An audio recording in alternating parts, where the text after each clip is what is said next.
ভগবান শ্রীকৃষ্ণ শ্রীমদ্ ভগবদ্ গীতায় আমাদের জীবনের এক ধ্রুব সত্যের কথা স্মরণ করিয়ে দিয়েছেন। এই সংসারে প্রতিটি মানুষের জীবন তার নিজের কর্মের উপর ভিত্তি করে পরিচালিত হয়।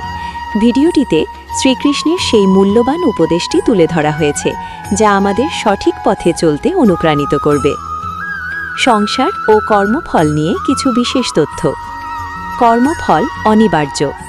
গীতায় বলা হয়েছে, কর্মণ্যেবাধিকারস্তে মা ফলেষু কদাচন, অর্থাৎ কর্মে তোমার অধিকার আছে, কিন্তু ফলে নয়।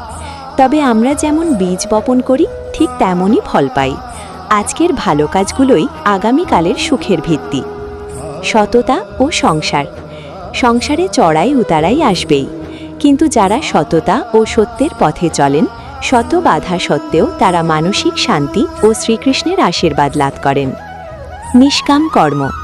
সংসারের মোহ বা ফলের আশা ত্যাগ করে যখন আমরা কেবল কর্তব্য পালনের জন্য কাজ করি, তখন জীবন আরও সার্থক হয়ে ওঠে।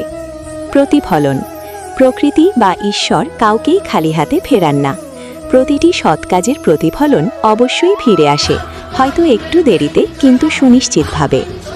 ভিডিওটি ভালো লাগলে শেয়ার করুন এবং জীবনের পথে শ্রীকৃষ্ণের এই বাণীকে সাবস্ক্রাইব করে এগিয়ে চলুন। জয় শ্রীকৃষ্ণ। রাধে রাধে।